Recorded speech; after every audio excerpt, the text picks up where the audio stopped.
this hearing, I hereby designate Senator Lacson as Vice Chair. And before I proceed with the opening statement, I wish to place on record that the Committee on Rules hereby serves notice that these proceedings will be governed by the Resolution Number 5, otherwise known as the Rules of Procedure Governing Inquiries in Aid of Legislation, as well as the rules of the Senate, particularly Section 22 thereof.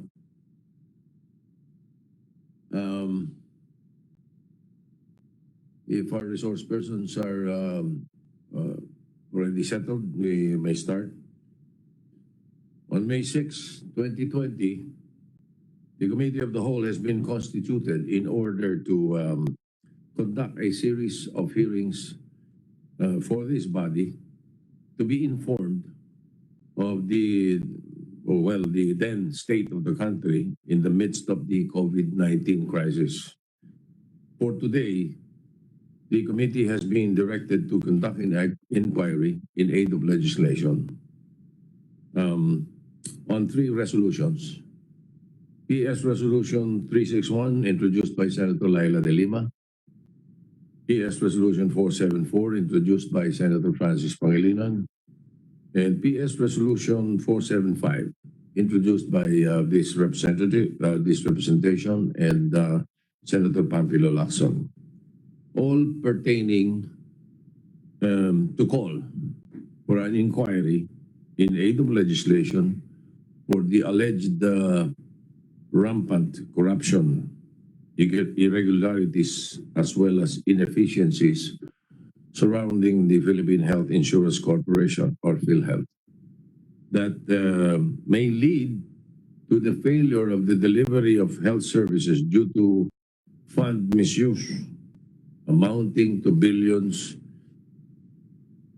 of pesos, which could possibly defeat the purpose for which the Philhealth was created.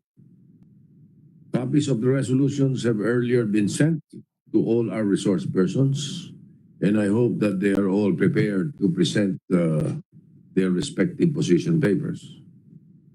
Now, just to give a brief background there, and for the record, this representation, as well as the other authors of the resolutions, have been receiving reports that Philhealth, the state-owned premier healthcare provider, is enveloped with fraudulent accusations like collaborating with hospitals or clinics, charging large claims to pay for non-existent dialysis services, while denying payments for legitimate claims by hospitals. The scandalous overpriced information technology project, questionable implementation of the interim reimbursement mechanism, IRM, and not to mention the allegations on overpriced COVID-19 testing kits. Non-judicious use of public funds intended to maintain a healthy citizenry should not be tolerated, especially during this period where the country is caught in the middle of a very critical health and economic crisis, just to name a few. So at this point, may we again request the Secretary to acknowledge the presence of our invited resource persons for today's hearing, and afterwards, the Secretary is hereby directed to administer the oath to all the guests. And we'd like to acknowledge the physical presence of Senator Francis Tolentino.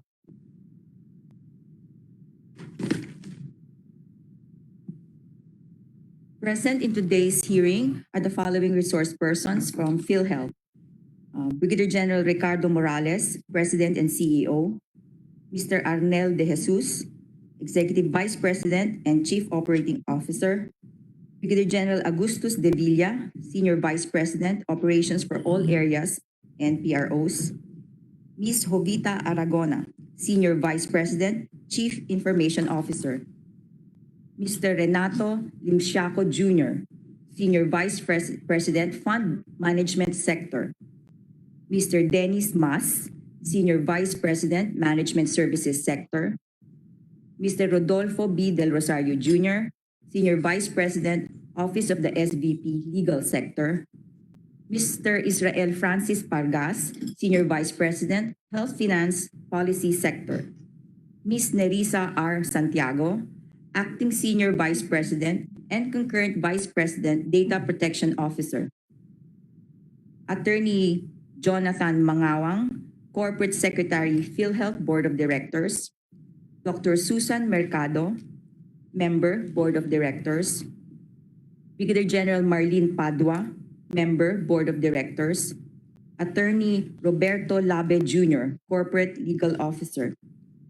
Attending the hearing by virtual presence are the following from Philhealth: Mr. Alejandro Cabading, Member, Board of Directors. Mr. Estrobal Laborte, Head Executive Assistant. Attorney Thorson Montes Keith, Philhealth Anti-Fraud Legal Officer. And Dr. Rustico Jimenez, President, Private Hospitals Association of the Philippines. Is that all? Yes. Thank you. All right. Senator Pampilo Lacson will. Oh yes, maybe ask the secretary to give to administer the oath to our resource persons. Well, please rise. Maybe ask all the resource persons to please Yes, rise. even those in the virtually present, they must take the oath. I assure you, it is official. Senator Frank Rilon just took the oath from this representation last night as member of the Commission on Appointments, and therefore it is allowed. Proceed. Please raise your right hands. Do you swear to tell the truth and nothing but the truth in this investigation? Response. All right, thank you. I do. Did those physically present also say I do? Madam Secretary? I mean, the teleconferencing resource persons. We cannot at the moment view them, but based on our information, Mr. Cabading did respond to the oath. All right, thank you. Senator Pampilo Lacson, the Vice Chair, is recognized to give an opening statement, and thereafter the Minority Leader likewise will wish to make a brief opening statement. Senator Lacson, you have the floor. Thank you, Mr. Senate President. Senate President's office, I filed Senate Resolution Number 475, later co-authored by almost all the members of this present Senate. Ready. After a number of PhilHealth officials, both incumbent or recently resigned, sought our intervention to help them drain the swamp, as American politicians would love to say, when they see the need to root out corruption. And for good reason. PhilHealth is a murky, stinking swamp that many of its good and well-meaning people, from officials to the rank and file employees, want drained, not just of some corrupt, but well-entrenched officials who do not seem to run out of malevolent schemes to enrich themselves, but of a deeply rooted mafia-like syndicate that controls the resources of the corporation and habitually manipulate its financial records, that even the Commission on Audit seems helpless in the conduct of the regular audit. If we look closely enough, the story revolves around the same cast of characters, a circle of high-ranking officials who manage to hug their seats despite change of leadership and detailed anomalies that we have already unearthed in the past. Allow me to remind you, distinguished colleagues, Attorney Rodolfo Jojo de Rosario, now Senior Vice President of Legal Sector, had been involved in a myriad of issues as the signatory of the obvious conflict of interest in the lease contract between the Duque-owned Educational and Medical Development Corporation, or EMDC, and PhilHealth for the latter's office building in Region 1. Likewise, as the OIC of the IT Management Department, when the multi-million PhilHealth premium contributions of Accenture Incorporated were allegedly plundered in 2012, and the two successive zero performance ratings of the Governance Commission for GOCC in the legal sector.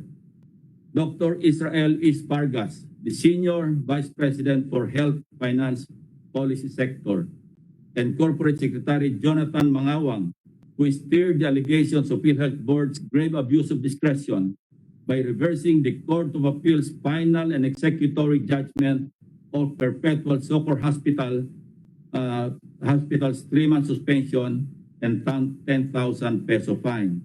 Dr. Vargas also turned a blind eye on the notorious and untenable policy called All Case Rate or ACR payment scheme of Philhealth, which caused Philhealth massive losses to overpayment and fraud.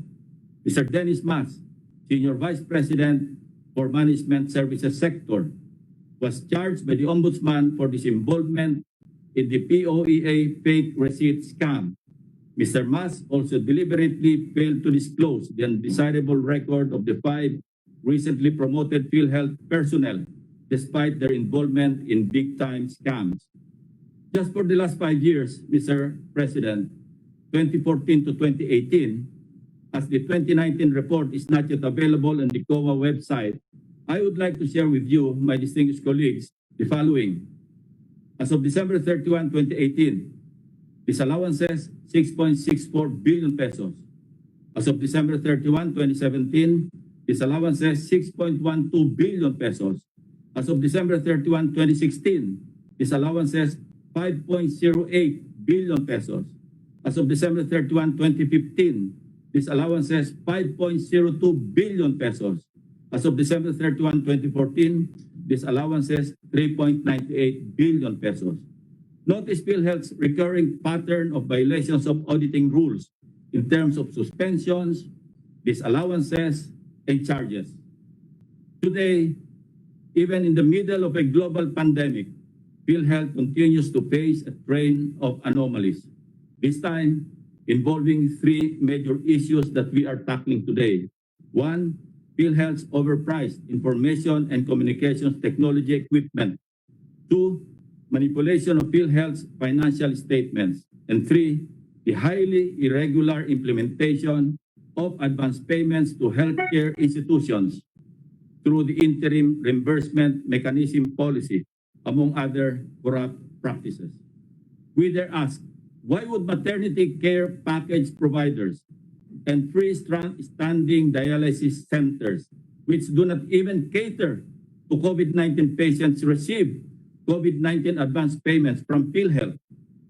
There, you can see 226 million pesos released to freestanding dialysis centers and 4.7 million pesos released to maternity care package providers. To cite an example, 5 branches of a private freestanding dialysis center named Brown Avitum Dialysis Center Manila recently received a total of 45.176 million pesos in a span of only a few days. Meanwhile, Hospital ng Maynila, a public hospital, despite multiple appeals, has yet to receive its Philhealth Fund reimbursement of a mere 19 million pesos. Suffice it to say, Mr. President, this is the reason why we are gathered here yet again to conduct this inquiry, not only in aid of legislation, but more importantly, in aid of the more than 104 million members and dependents of the Philhealth, as well as all the taxpayers of this country. A renowned American author, Henry David Thoreau, once wrote, "There are 1,000 hacking at the branches of evil to one striking at the root." That is why we're grateful to people like Philhealth board member Alejandro Alcabadi, former HEA to the Philhealth President Colonel Etrobal Laborte, and former anti-fraud officer Attorney Thorson Keith, who are with us today, albeit virtually. We vow to help them hack the branches and most compellingly strike at the root of the evil that besets Philhealth. Thank you, Mr. President.